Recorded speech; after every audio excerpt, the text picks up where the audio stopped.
At shoutout sa mga natin na obispo na si Bishop Noel Pedigosa ng Diocese of Malaybalay, Bukidnon. Kay Padigong Namukot, sa lahat ng mga nanonood ngayon, ang mga Franciscan Prayer sa Immaculate, kay Romulan Marcelitas Bubual, at sa lahat ng mga taga Negros Oriental at sa Baluo Siguro Negros Oriental. So, isang pinagpalang umaga, tanghali, gabi sa ating lahat at Happy New Year po sa atin. God bless us all. Back to you, Bro Jando. Okay, thank you sa iyo, Brother Romer. Ito naman tayo ngayon kay Father Darwin Gitgano naman sa kanyang greetings. Father Darwin Gitgano, good evening. Good evening mga kapatid! Happy New Year! Salamat sa Diyos na ngayong bagong taon ay itong natin, na-extended yung buhay natin. Umaabot pa tayo sa buhay na 2,000, na buhay sa 2,000, year 2026. Year of the Lord, hindi year of the horse, ha? No? Hindi yan ating pananampalataya mga kapatid. At sa buong mundo na nandito, Brother Jando, Brother Junray, Brother Romer, Brother Junray, Brother Angel, Brother Vincent, Brother Tata, at Brother Wendell Talibong. So, Luzon, Visayas at Mindanao tayo. At saang dako man kayo sa mundo ngayon, ay pinaabot namin yung maligayang bati namin sa inyong lahat. At ito yung sabi ni Saint Augustine. Bago tayo magsimula, Brother Jando, ganda ng sinabi ni Saint Augustine, Brother Jando. Ito po ay magagamit natin sa ating araw-araw na buhay, lalo-lalo na sa bagong taon. Sabi ni Saint Augustine, mga kapatid, ito yung sabi niya. Ganda ng sinabi niya. Strength is born from struggle. Ulitin ko, ha? Yung lakas natin is born from struggle. For no one is crowned unless he has fought. Hindi po bibigyan ka ng regalo or corona kung hindi ka nagtagumpay. No? Yung struggle natin sa taong 2025 at hanggang ngayon nag-struggle pa rin, no? Yan po ay makapagbigay sa atin ng lakas. It is meant not to destroy you. It is meant to establish us, to strengthen us. No?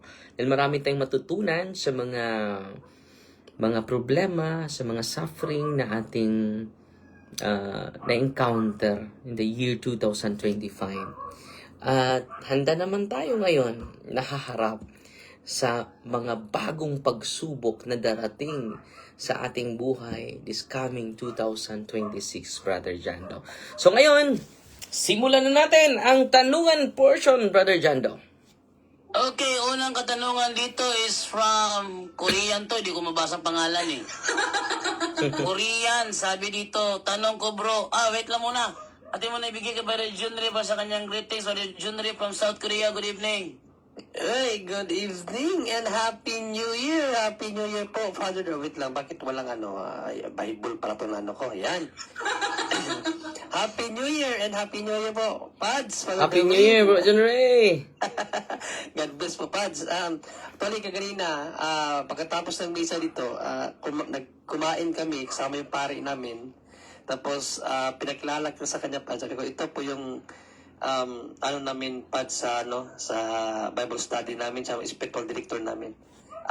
Po siya, exorcist. Tinanong niya kung saan ka daw sabi ko, sa yung season lang yan siya. At Pero Pinoy? Hindi, siya missionary sa, yung lugar niya? Basta sa Africa. Africa siya African. Sa Africa siya. So, shout out po sa lahat mga kapatid na mga puntos at Happy New Year po sa lahat. So, tuloy-tuloy sa pakikinig at pag-aaral dito po sa Punto por Punto. God bless. Back to you, Brother Darwin and Brother Jando. Okay, ito tayo sa unang katanungan naman. Hindi ko mabasa yung kanya pangalan kasi Korean ito.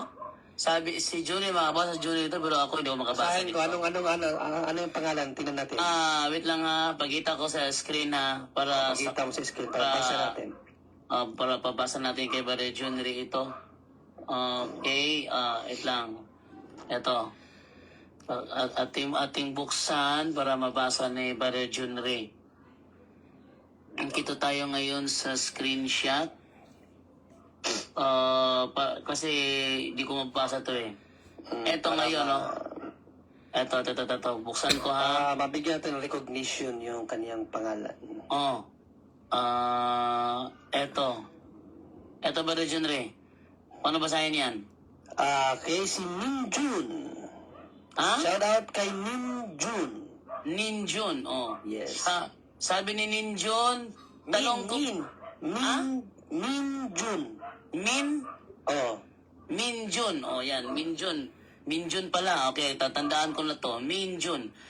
Sabi niya, tanong ko bro, yung claim kasi ng born again, ang konsepto ng kanilang pagiging born again ay accept Jesus as Lord and Savior.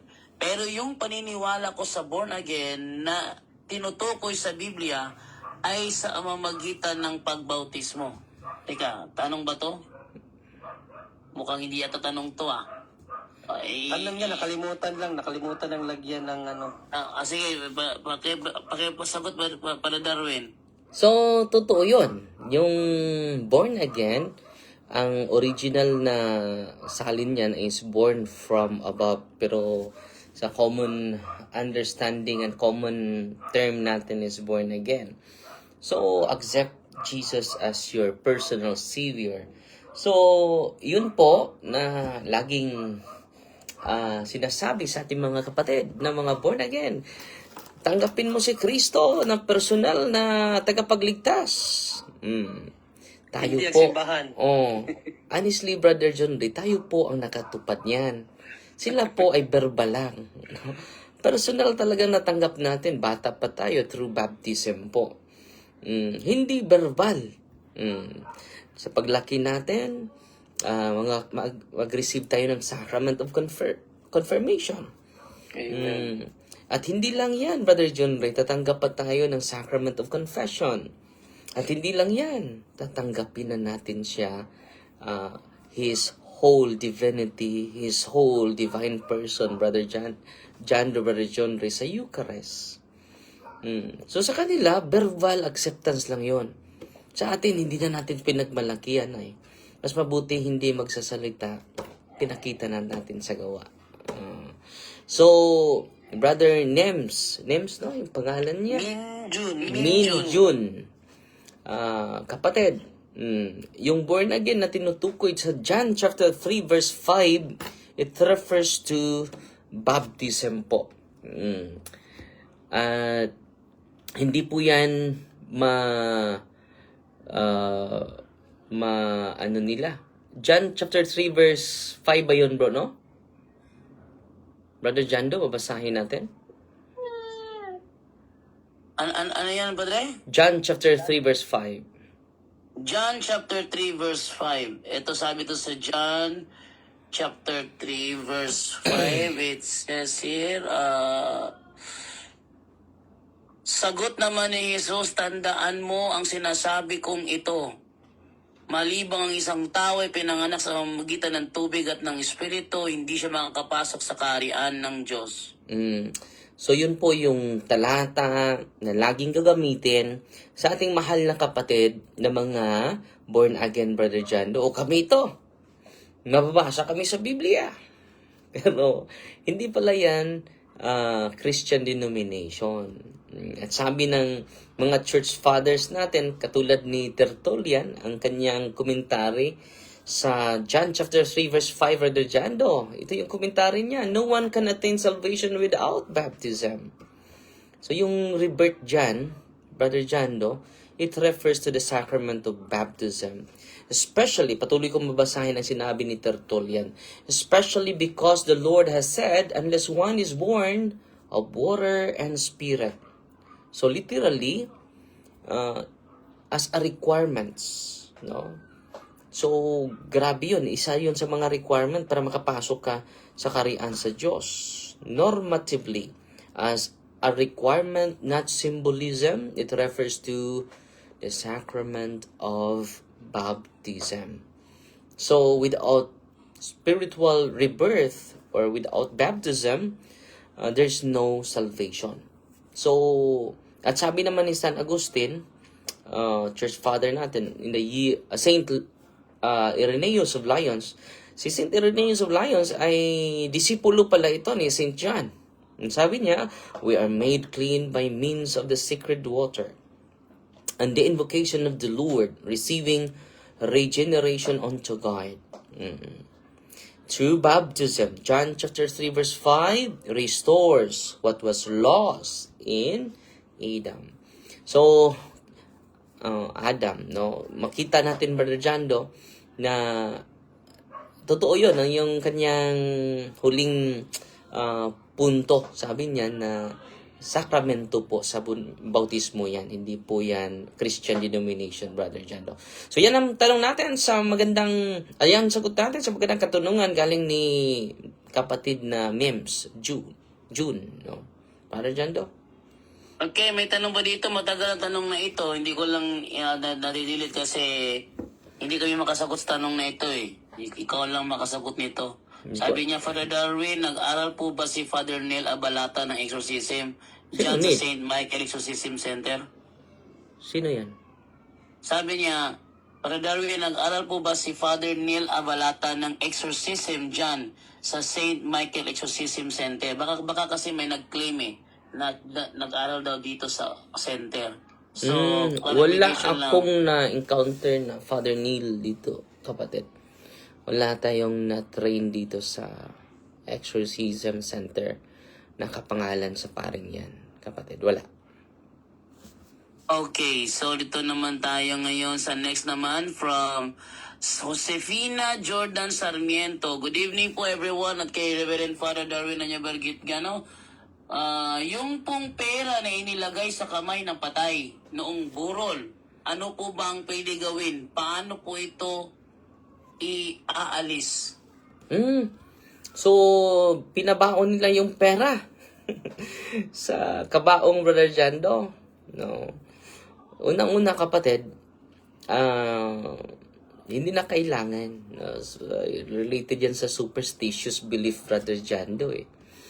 And then, lahat ng bagay, ito po lahat ng bagay na ating pinamay-ari dito sa mundo ay iiwan natin. Wala tayong madala. Ang madala natin is yung, basahin mo, Brother Jando, ang Revelation chapter 14 verse 13. Revelation chapter 14 verse 13. Okay, sabi ganito, sabi, eto, narinig ko mula sa langit ang isang tinig na nagsasabi, isulat mo ngayon, pinagpala ang mga namamatay na naglilingkod sa Panginoon. At sinabi ng Espiritu, totoo nga silang pinagpala. Magpapahinga na sila sa kanilang mga pagpapagal sapagkat sinusundan sila ng kanilang mga gawa. So, ang madadala natin, Brother Jando, yung mga maganda at mabuti nating gawain, Brother Jando. No? Mapalad ang mga namamatay. Sa Panginoon mo lang ngayon. Oo, sabi ng Espiritu. Magpapahinga sila sa kanilang mga pagod. So, hindi na kailangan padalhan pa ng pera. No? Sapagkat ang kanilang mga gawa ay sumusunod sa kanila. Sumusunod yung mga mabuting gawa, Brother Jando, sa atin hanggang sa harap ng Diyos. So, hindi na kailangan, no? Kunin niyo yung pera, no? Itulong niyo sa mga nangangailangan, no? Itulong niyo sa mga lubos na nangangailangan, Brother Jando. So, wala tayong madadala after our death, Brother Jando, kundi yung mga mabuti nating gawain. Mababasa natin yan, Brother Jando, Revelation chapter 14, verse 13. Brother Jando. Kita lang tayo ngayon kay Jeffrey A. Estrella. Bro JD, ask ko lang, bakit sa Apostles' Creed merong sinasabi life everlasting? Tapos sa Rosary Closing Prayer, merong sinasabi rewards of eternal life. Question, ano ang pagkakaiba sa everlasting life and eternal life? So, reward of eternal life, yun po. Magkapareho lang po yun. Yung eternal life natin, yun po yung reward natin. Sa huling mga panahon na haharap tayo sa hukuman ng Diyos, yung reward natin, dahil namumuhay tayo ayon sa kalooban niya, ay eternal life. Buhay na walang hanggan. At itong buhay na walang hanggan, mga kapatid, ay hindi po ito ordinaryo. Itong buhay natin is temporal Pero, meaning sa temporal, temporaryo. Pero, ang piniprepare ng Panginoon ay hindi basta-basta.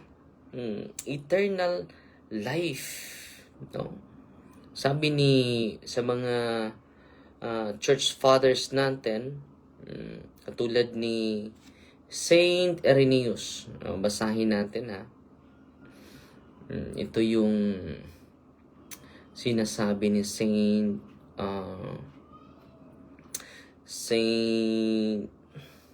Irenaeus. The glory of God is a human being fully alive, and the life of the human being is the vision of God.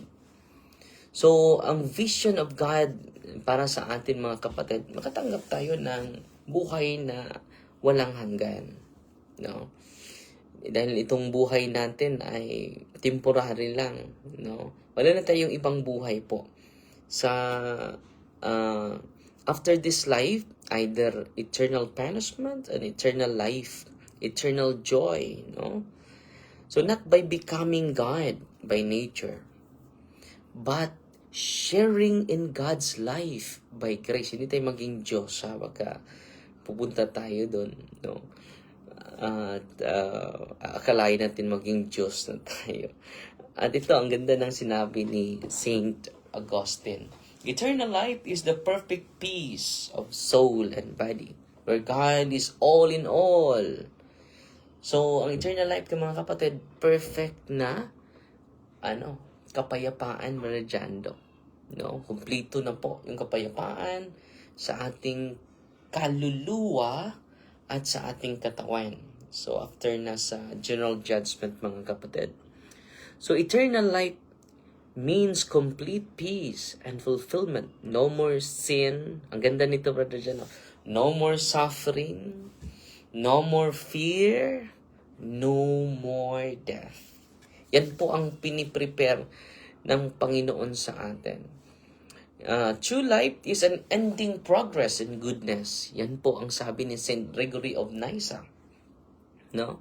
Eternal life is endless growth in God, not boredom, but ever deepening joy. No? Doon lagi tayong tumutubo, no? To the greater good, Brother Jando. Kung makapasok na tayo sa kaharian ng Diyos. Sabi naman ni St. John Chrysostom, Brother Jando, eternal life is not promised in words alone, but shown in the manner of life. No? So, hindi lang po ito promise sa pamagitan ng salita. It is shown by our manner of life. While nandito tayo sa mundo, your kingdom come. No? Namumuhay na tayo sa kaharian ng Diyos through the light of mercy, to the life of holiness, to the life of love. Hindi pwede na imperno yung buhay mo and automatic nandun ka sa langit. Dapat sa mundong ito ay atin nang ma-experience yung kalangitan, no? Sa pamagitan ng pagdala ng pag-ibig ni Kristo, pagdala ng kapayapaan ni Kristo, unang-una sa sarili natin. At hindi natin ikip yan para sa sarili lang natin. Dalhin natin yan unang-una sa pamilya natin, pangalawa sa ating simbahan, sa kapilyan natin, pangatlo sa ating parokya, at sa buong Santa Iglesia na Brother Jando. So, ang reward, Brother Jando, yung eternal life, no? Eternal life is, ulitin ko, sabi ni Saint Augustine, it is a perfect peace, perfect joy, perfect consolation. It is a perfect state of life, Brother Jando. Hindi katulad sa atin ngayon, imperfect. Grabe yung imperfection natin sa mundong ito. Yung mga leader natin imperfect. Ito din nagsasalita. Lalong-lalo na imperfect. So yan ang sagot natin, Brother Jando. Okay, thank you, Brother Darwin. Doon naman tayo ngayon sa... Bro Jando, Yes. may tanong din dito, bro. Para kay Father Darwin. Kay Sister Tessie Florentine. Tanong ko kay Father Darwin kung Muslim ba daw si San Hermenegildo. Father Darwin. San? San Hermenegildo. Test spelling dyan, bro. G-E-R? Ano? H-E-R? Her. It's E-R. Hermenegildo. Gildo. Santos ito?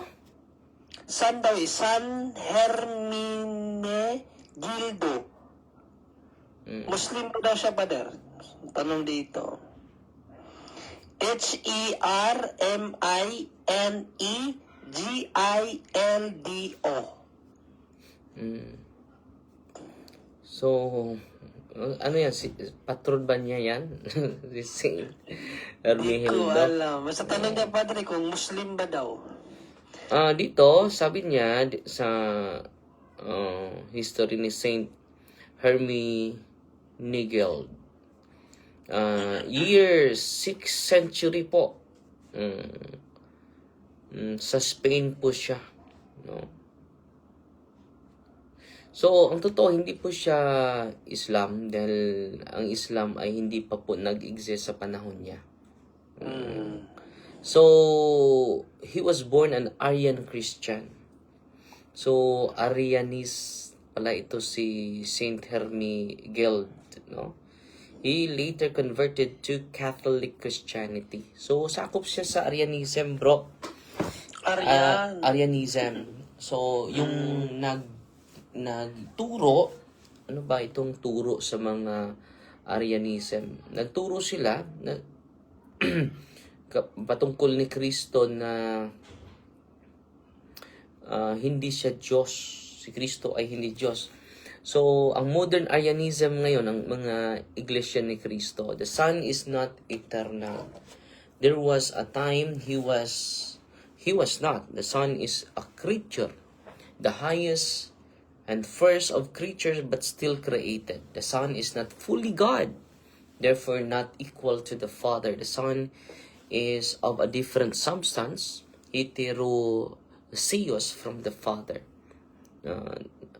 Therefore, Jesus is less than God. So, hindi talaga Diyos Diyos si Kristo, kalahati lang. So, yan po ang history ni Saint Hermenegildo, brother. So, 5th century to 564 to 585 siya, kapatid. So, Islam did not yet exist. Islam begins in the 7th century, circa 610 AD. So, hindi po siya Islam, bro. Siya po ay converted, nasakop sa heretic during their time. Ano siya? Arianism. Brother. Pero na-converted siya sa pagka-Kristiyano. Okay.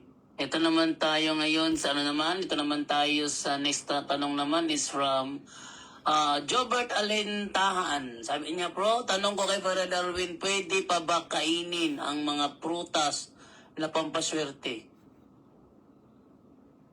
Ang prutas na pangpaswerte, pwede kainin as long as you break the seal and consecration of the superstitious belief. So, anong gawin natin?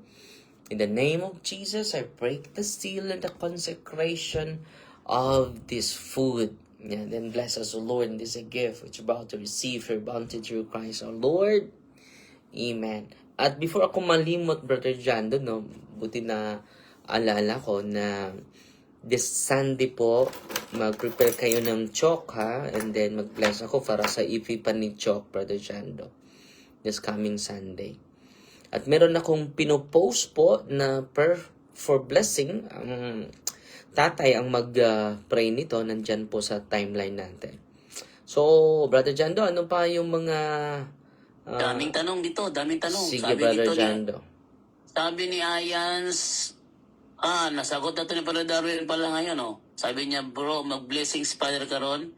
Pwede ba ng chok na bali man, bro? Kay natagak, okay ra ba ipa-bless na para karon Sunday sa Epiphany? Pwede. Di. Dahil maliit lang next. yung gagamitin natin.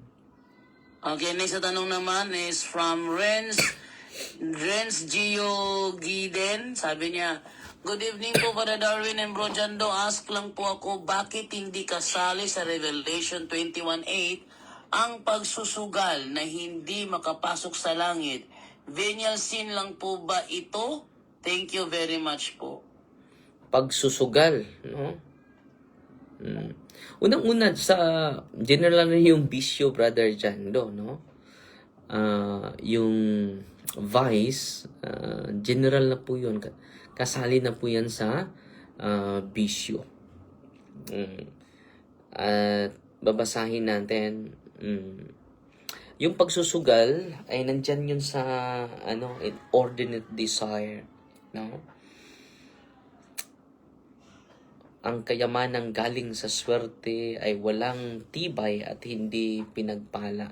Babasahin natin, Brother Jando, ang Proverbs chapter 13 verse 11. Proverbs chapter 13 verse 11. Okay, ating silipin dito. Kawikaan chapter 13 verse 11. Ito sabi, ang kayamanang tinamo sa daya ay madaling nawawala. Ngunit ang kayamanang pinaghirapan ay pinagpapala. So, yan po, no? Just imagine, ikaw yung natutuwa and then yung pamilya na natalo mo ay grabe yung lungkot. Saan yung hustisya dyan? So, injustice talaga yung vice talaga yun. Hindi maganda yung kayamanang galing sa swerte or sugal. Walang tibay at hindi pinagpala. Mabasahin naman natin, Brother Jando, ang Proverbs 28:20. Proverbs 28:20. Sabi, ang taong, sabi dito is, ang taong tapat ay mananagana sa pagpapala, ngunit paparusahan ang yumaman sa pandaraya. So, ang madaling yaman ay daan ng kapahamakan, hindi pagpapala, no? Pero walang literal na Brother Jando. Dito tayo sa Ecclesiastes 5:10, Brother Jando. Ecclesiastes 5:10, sabi,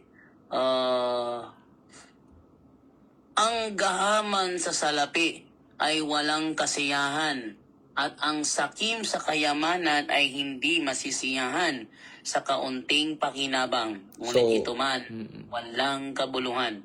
So, kita ninyo mga kapatid, walang katapusang pagkagutom sa salapi, yung pagsusugal. Bakit susugal ka? Dahil parang mag-increase yung pera mo sa casino, no? Laging kulang. Laging naghahabol. Kita nyo yung mga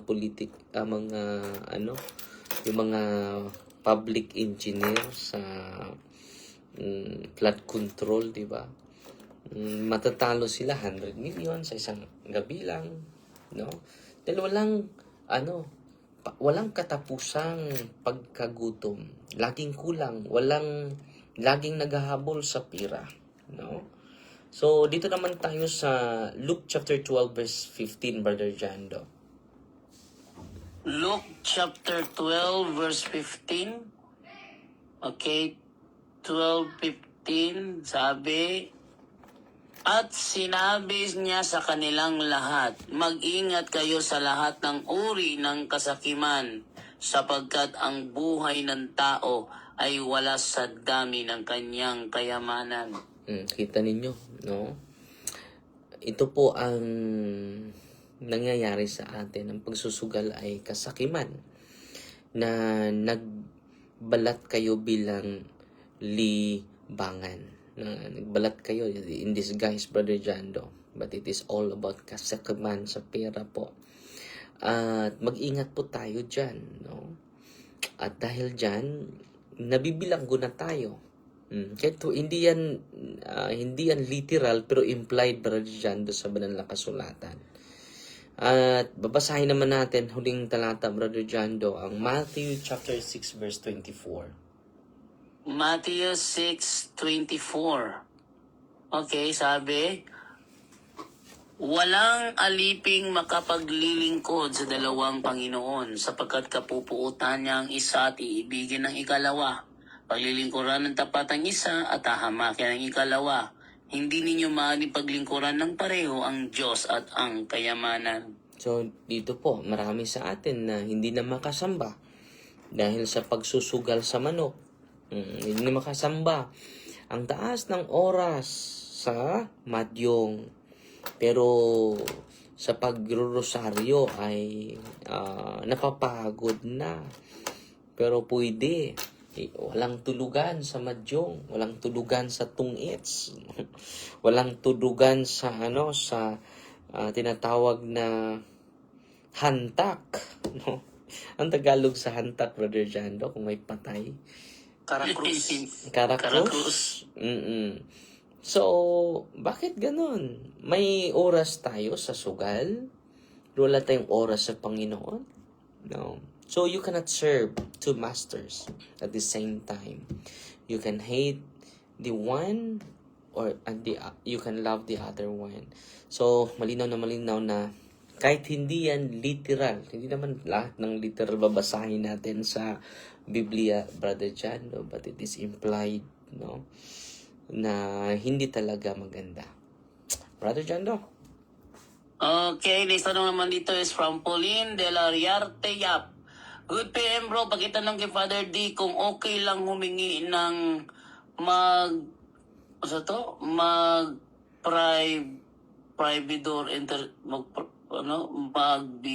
paano babasahin to? Mag-pray-door intercession sa mga di pa na-canonize like Venerable Teofilo Camumot. Maghingi ng intercession. Intercession siguro, mahirap basahin to yung intercession. So, unang-una kapatid, kung maging venerable na, yung buong diocese pwede mag-ask ng intercession. Katulad ni Blessed, hindi pa ito beatified. Hindi pa din canonized si Monsignor Bishop Camumot sa Cebu. Pero patuloy tayong nag-ask sa kanya dahil kapag may milagro sa pamagitan ng intercession niya, magagamit natin na proof na for his beatification and canonization, Brother Jando. So, kung venerable pa, so within sa diocese pa niya yan. Kung beatified na, beato, katulad ni Pedro Calungsod nung una, beato siya. Buong local church, buong Pilipinas. Kapag maging makanonize na siya, universal na po, hindi na local. No? So yun po yung hierarchy of asking intercession of the possible saints, Brother Jando. Okay, next na tanong naman from Minjon. Sabi ni Minjon dito, Father Darwin, ano po pinagkaiba ng Sheol at Purgatory? Sa pagkakaalam ko, yung Sheol dyan, inilalagay yung mga kaluluwa ng mga matuwid gaya ni Abraham at ni Lazaro. Nung sila'y namatay sa lumang tipanay, hindi pa nabuksan yung langit. Paki-clarify naman po things. Ang tanong ko po, ano yung pinagkaiba ng Purgatorio at ng Sheol? So yan po yung sa Hebrew language, Brother Jando, yung Sheol is grave, yung libingan or underworld. The abode of the dead. Not yet heaven or hell as later fully revealed a state of shadowy existence, silence, and waiting. At mabasa natin yan sa, ginagamit yan sa Old Testament, Brother Jando, sa English, sa Psalm 16, verse 10. Basahin natin, Brother Jando. Psalm 16 verse 10. Okay, so ating silipin dito sa Psalm 16 verse 10. Ito sabi, pagkat di mo tutulutang ang mahal mo ay masadlak sa daigdig ng mga patay at doon ay maagnas. Yun po yung Sheol, Brother Jan. English, Brother Jan to. English, okay, ito basahin sa English. Because you protect me from the power of death, I have served you faithfully and you will not abandon me to the world of the dead. Ang ibang translation yan, Brother Jando, may soul is may soul to Sheol, no? Sheol is a place where the soul goes after death, but God cannot rescue from it. Makonect natin yan, Brother Jando, sa 1 Peter chapter 3 verse 19. First Peter chapter 3 verse 19. Ito sabi, sa kalagayang ito, nagpunta siya at nangaral sa mga espiritong nakabilanggo. Sa mga espiritu na nabilanggo, malinaw na malinaw, di ba? So yan po, no? Makita natin na yun po yung relate ano yung kaibahan sa purgatory po. Itong lugar na ito or state of life, mga kapatid, yun po yung nagay ng mga kaluluwa na wala pa si Kristo, Brother Jando. Katulad ng yung mayaman, Brother Jando, at si Lazaro namatay, at yung mayaman ay napunta sa sa impyerno. Pero yung mahirap na si Lazaro ay nasa lugar ni Abraham. So merong state of life, Brother John, doon na hindi langit, hindi din impyerno, no? Doon sila linagay ng Panginoon dahil wala pang nakapasok sa langit maliban sa kanya na bumaba galing sa langit. John chapter 3 verse 13. Basahin natin, Brother Jando. John chapter 3 verse 13, ang sabi ganito, 3:13 is, wala pang sinumang umakyat sa langit, kundi ang bumaba mula sa langit, ang anak ng tao. So, sino ba yung bumaba, Brother Jando? Si Kristo. Di ba? So, merong unang-una, magkaiba po itong Sheol at Purgatory, Brother Jando. So, it is different stages based sa revelation sa Panginoon. Una, yung Sheol sa Old Testament, the realm of the dead, abode of the departed. Who goes there? All the dead, righteous and wicked alike. State of waiting, silence. No, it is a state of life. So dinala po sila sa Panginoon during sa resurrection niya. So mababasa natin yan sa Ephesians chapter 4 to 8, Brother Jando. Babasahin natin, Brother Jando. Ephesians chapter 4 verses 4 to 8. Sabi ganito, may iisang katawan at iisang espiritu, kung paano may iisang pag-asa na para doon kayo'y tinawag ng Diyos. May isang Panginoon, iisang pananampalataya at iisang bautismo. Iisang Diyos at Ama nating lahat. Siya ay higit sa lahat, kumikilos sa lahat, at nananatili sa lahat.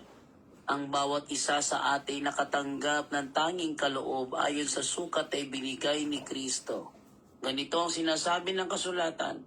Nung umakyat siya sa kalangitan, nagdala siya ng maraming bihag at nagbigay ng mga kaloob sa mga tao.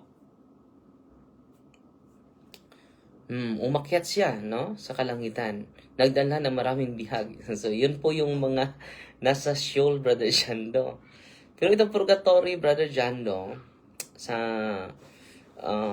New Testament, it is a state of purification. Ano itong purgatory? It is a state of purification. Yung mga kaluluwa, Brother Jando, na naligtas na, pero kailangan pang linisin, no?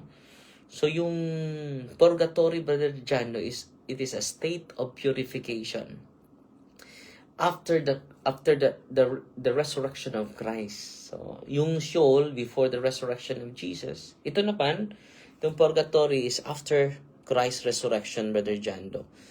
Babasahin natin ang 1 Corinthians, Brother Jando, chapter 3, verse 15. Sa English version, Brother Jando. English. First, unang Korinto, kapitulo 3, versikulo 15, ang sabi ganito, "But if your work is burned up, then you will lose it, but you yourself will be saved, as if you had escaped through the fire." So, dadaan tayo sa apoy, pero maliligtas pa tayo. So, ito yung kaibahan, Brother Jando, sa Sheol, no? Yung sa Old Testament, Brother Jando, the realm of the dead. Dito sa New Testament, Brother Jando, it is a state of purification. So, ang Sheol, Brother Jando, ano yun? Magkaiba, no? All kinds of the soul, mabuti at hindi mabuti. So, nagkaisa sila doon. Pero sa purgatory, Brother Jando, all the soul there is already saved, no? So, yung mga hindi maligtas ay may imperno na, no? So only the saved souls, no? So yung time period, Brother Jando, sa Sheol before Christ, itong purgatory, Brother Jando, is after Christ. So anong purpose nila? They are waiting for the coming of the Lord, yung nasa Sheol. Pero dito sa before Christ, Brother Jando, they will never wait Jesus to save them. It is a state of cleansing para ma-purify sila. So, bakit nag-wait yung mga kaluluwa sa Sheol, Brother Jando? To open the gate of heaven, no? By Christ Himself. And then, sa purgatorio, Brother Jando, they are guaranteed by heaven. They are journeying towards eternal life. Hindi po pwede na ang nasa purgatorio ay may imperno pa. They're already saved, but they are undergoing state of purification, Brother Jando. So, related ba yan sa imperno? Hindi po. Iba yung imperno, kapatid. So, yan po yung yung kaibahan. Unang-una, yung Sheol reflects incomplete revelation before Christ. Purgatory reflects completed redemption after Christ. Sheol, waiting the soul for salvation. Purgatory is a preparation for glory. So yan po yung kaibahan, Brother Jando. At additional, Sheol was closed by Christ's victory. Purgatory continues as God's mercy, perfecting those who will surely see Him. So yan po yung kaibahan sa Sheol at sa Purgatory, Brother Jando. Kita naman tayo kay Danielo Pelayo. Sabi niya, Bro Jando, good PM. Diyan sa 2 Peter chapter 3 verse 10 to 12. Pagwasak ng langit at lupa. Tanong, ang paglabas ng bagong lupa at bagong langit ay literal ba o real langit at lupa? 1 Pedro, Ikalawang Pedro 3:10-12. Sabi niya, diyan sa Ikalawang Pedro Chapter? kapitulo 3 verse 3, chapter 3 verse 10 to 12. Pagwasak ng langit at lupa, tanong, ang paglabas ng bagong lupa at bagong langit ay literal ba o real langit at lupa? Literal, real. Pareho lang yata. Literal tsaka real eh. Literal ba or not real? Siguro. Tingnan Siguro. natin yung i-search natin yung commentary ni sa mga church fathers. Mm. So sabi ni Brother Jando sa mga church fathers natin.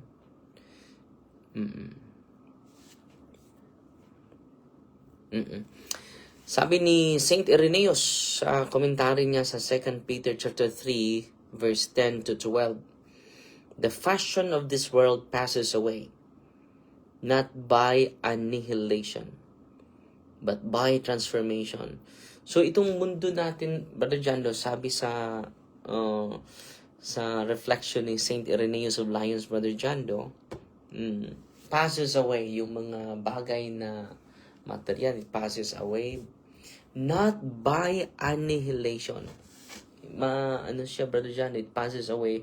Pero annihilation, hindi mawala, Brother Jando. But by transformation, i-transform ng Panginoon. Hindi natin alam kung paano. Pero sabi ni Saint Irenaeus sa taong 1st century, the world truly changes, but God does not erase His creation.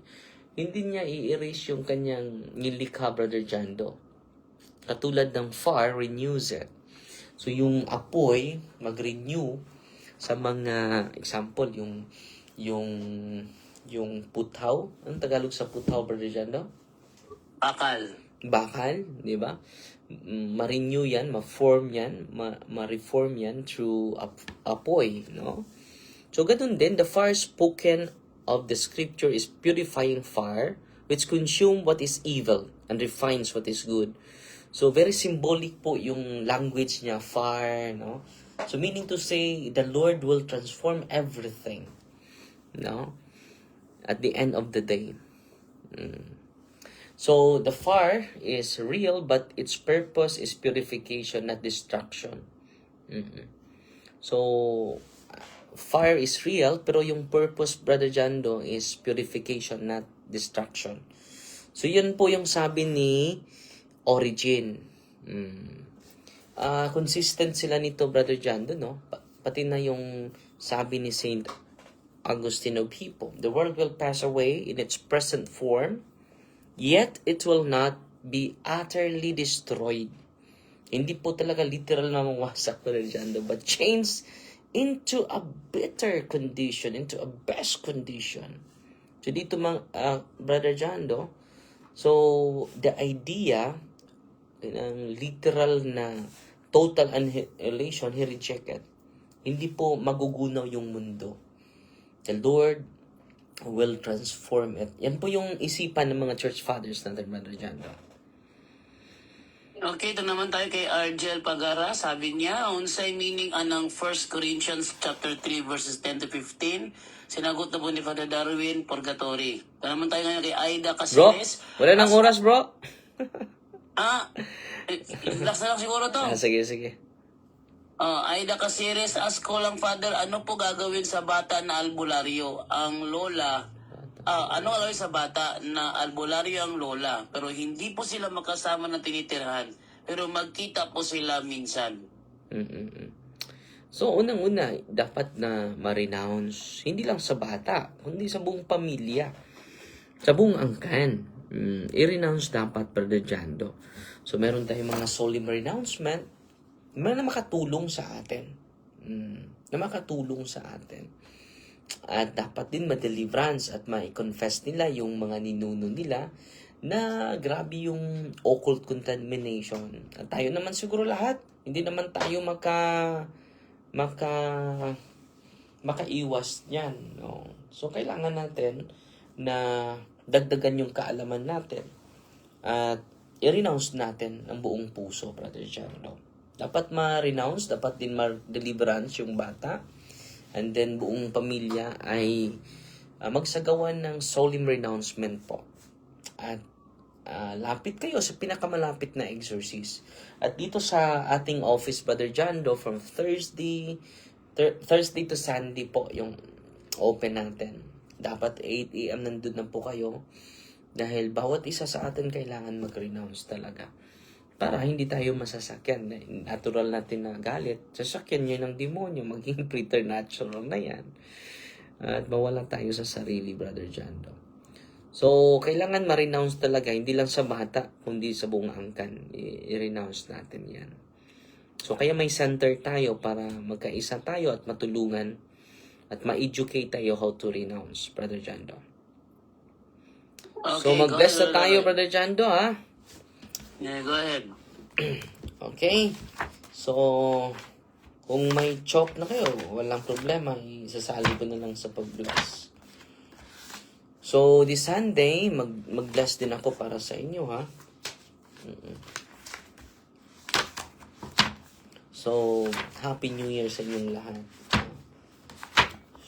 Sana yung blessing ko nandito. Okay. So, nahin natin yung asin ninyo, ha? In the name of the Father, and of the Son, and of the Holy Spirit, Amen. The blessing of salt. Our help is in the name of the Lord who made heaven and earth. You creature of God, salt, I purge the day of evil. May the living God, and may the true God, and the holy God, may the God who ordered they through Eliseus the prophet to be cast into water, to cure its unfruitfulness, without purified salt, for the health of believers, giving soundness of body and soul to all who use they, in whatever place thou art sprinkled. May bantasam and wickedness and Satan's cunning be banished, and let every unclean spirit be repulsed by him who shall come to judge the living and the dead, and the world by far. Almighty everlasting God, humbly we implore your boundless mercy, that thou would deign with goodness to bless and sanctify this creature of salt, which you have given for the use of mankind. May all that use it find in it a remedy for soul and body, and let everything with it touches or sprinkles be freed from uncleanness and assault from evil spirit, through Christ our Lord. Sunod nating i-bless ang tubig ninyo, ha? Pakibukas po sa takip ninyo. You creature of God, water a purge day of evil.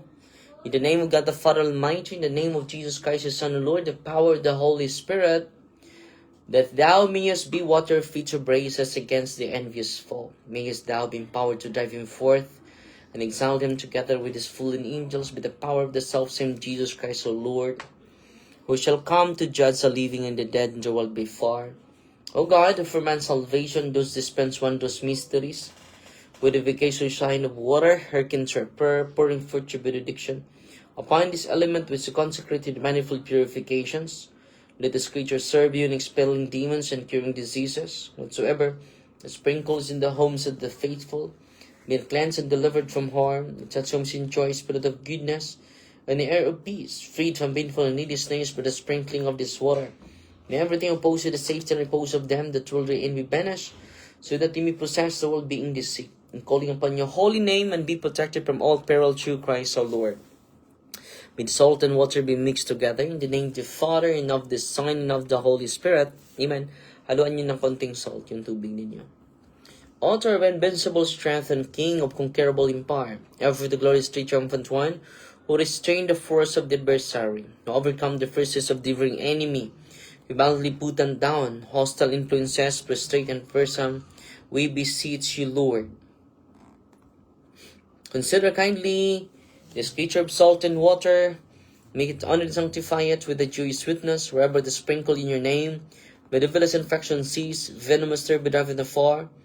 But let the presence of the Holy Spirit be ever with us as we implore your mercy, through Christ our Lord. Amen. The blessing of oil. Our help is in the name of the Lord, who made heaven and earth. God's creature oil, and cast out the demon from you, beget the Father Almighty, who made heaven and earth and sea, and all that they contain, yet the desirous power, the devil's legions, and all Satan's attacks and machinations, be dispelled and driven afar from this creature oil. Let it bring health in body and mind to all who use it. In the name of God the Father Almighty, in the name of Jesus Christ, the Son, Lord, in the power of the Holy Spirit, the Advocate, as well as the love of the same Jesus Christ, our Lord, who is coming to judge both the living and the dead in the world by far. Lord God Almighty, before whom the host of angels stand, you know, and also the service of acknowledgement, please you to regard favorably and to bless and hallow this creature oil, which your power has been pressed from the juice of olives, you have ordained it to heal the sick, so that the made well they may give thanks to you, the living and true God. Grant, we pray, that those who use this oil, which are blessing in your name, may be delivered from all suffering, all infirmity, all wants of the enemy. Let it be a means of averting any kind of city for man, made in your image and redeemed by precious blood of your Son, so that he may never again suffer the sting of sins and serpent through Christ our Lord. Amen. Should your blessing and sunod ha, incense, candles, rosaries, crucifix, bell, chalk, your blessing, rosary, handbook, all your religious items, sacred images of God, sacred images of the angels, sacred images of the saints. Heavenly Father, through your Son, Jesus Christ our Lord, in obedience to him, to embrace the ministry he has entrusted to his bride, the church, grant now in your mercy, we pray, a very special and powerful blessing on all the religious items, that we will also use the ministry of healing, spiritual liberation, and exorcism.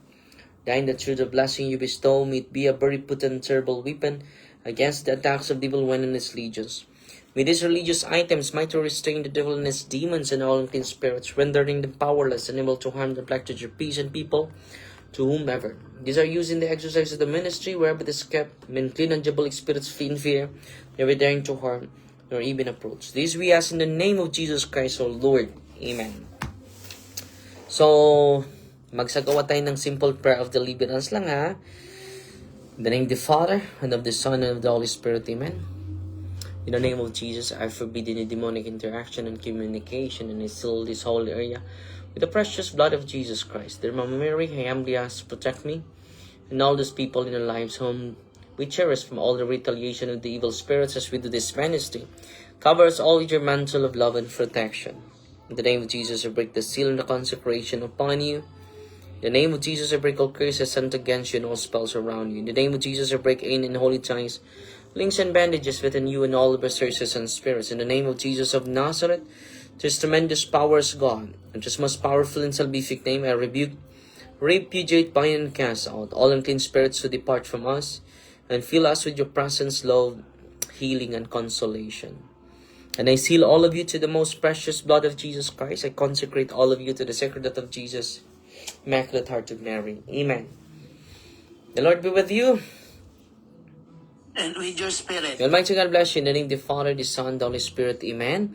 Maraming salamat sa inyo ha, sa inyong pakikinig at sa buong oras, isang oras na tanungan portion. Kasama ako.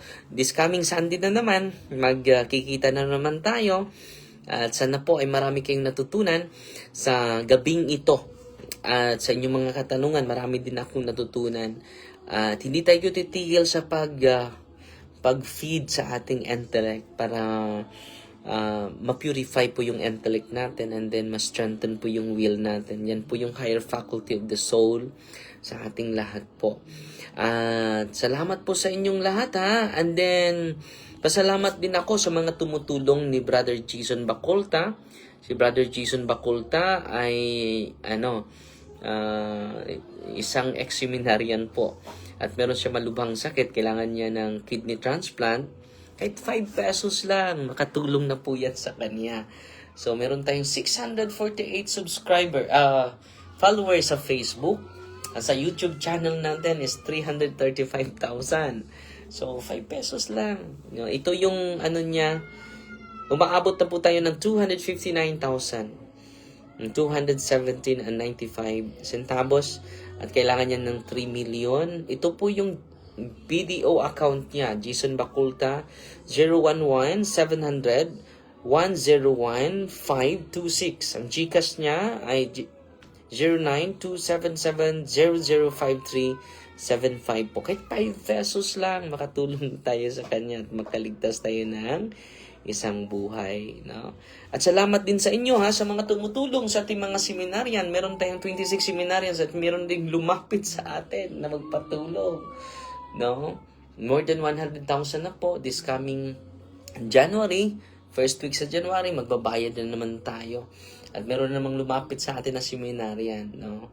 So, pwede kayo mag-share para sa vocation dahil sila po yung ipadala natin sa sunod na mga araw sa mga kontinente na walang ng pari po. Marami na pong kontinente na walang pari. Kailangan po natin ng mga additional na pari po. At sa evangelization natin, meron tayong 18 kababoy na pinakain natin. Yung pinadala ninyo ay binibili natin ng feeds. No? At this month po, pupunta na tayo sa isang barangay. No? Lumaki na yung baboy natin. At every week tayo nagpapakain 18 ka mga 10 biik. And then 8 ka mga malaking mga baboy na mga 80 kilos na po. No. Salamat po sa inyong pinadala ha, at tinutulong din natin yan sa mga evangelizers natin. At si Ate Idna laging nag-a-update sa mga evangelizers natin at sa gastos natin from time to time po. Salamat ako ni Ate Idna at sa buong puwersa po sa punto por punto. At patuloy pa yung live natin ha with Brother Jando, Brother Angel. At nandito ako sa bahay ko ngayon at celebrate kami ng New Year. At i-share ko po sa kanila yung 7 habits of highly effective people po. Galing ni Stephen Covey. At i-share ko po sa inyo lahat. At salamat ako sa inyong lahat. Walang humpay na pagpasalamat po. At Fighty Maria, Tatax FD with a humble heart po. God bless. Okay, thank you. So, ayan po, nakapasok na tayo sa YouTube channel natin. At pasalamat na lang ako sa mga generous na mga kapatid natin na nagbigay ng chika. Si Sir Janing, Happy New Year, Father Darwin. God bless you always. Amping, wow, 300 stars. Salamat kapatid. Si Fia Vines, bago ito Mayong gabi, Father Darwin. As lang ko, katong gipainom sa amua sa albularyo nga lana, wala ra ba to'y satanas pataban? Kahadlok man, Father. So, huwag kayong matakot, kapatid. Kung meron man, i-renounce ninyo, no? Nagpadala siya sa atin ng 50 stars at magsagawa kayo ng deliverance. Dapat may aklat kayo ni Father Sikia, yung handbook. Si Nanette Valeriano, nagpadala ng 100 stars. Si Marilyn Cornopio, nagpadala ng 100 stars. Si Ami Dacuba na Elga, 50 stars. Si Sacrameth Dulunas, Happy New Year, Father. Uy, salamat bago ito. Nagpadala ng 200 stars. Wow. Si Gerardo Balatukan, nagpadala ng 25 stars. Salamat po. Bago ito. Si Antonia Rose, lagi ito. Nagpadala ng 50 stars. Si Ami Daelga, lagi yan. Nagpadala ng 50 stars. So, salamat po sa inyong lahat At patuloy tayong magdasal sa bawat isa for world peace and sa kapayapaan nating lahat po. In the name of the Father, and of the Son, and of the Holy Spirit, Amen. Our Father, who art in heaven, hallowed be the name. The kingdom come, the will be done on earth as it is in heaven. Give us this day our daily bread, and forgive us our trespasses, as we forgive those who trespass against us. And lead us not into temptation, but deliver us from evil. Amen. Hail Mary, full of grace, the Lord is with you. Blessed are you among women, and blessed is the fruit of the womb, Jesus. Holy Mary, Mother of God, pray for us sinners, now and the hour for death. Amen. In the name of the Father, the Son, and the Holy Spirit. Amen. Pakibigay ang Gcash, Father. Nandyan po sa ating timeline po. God bless.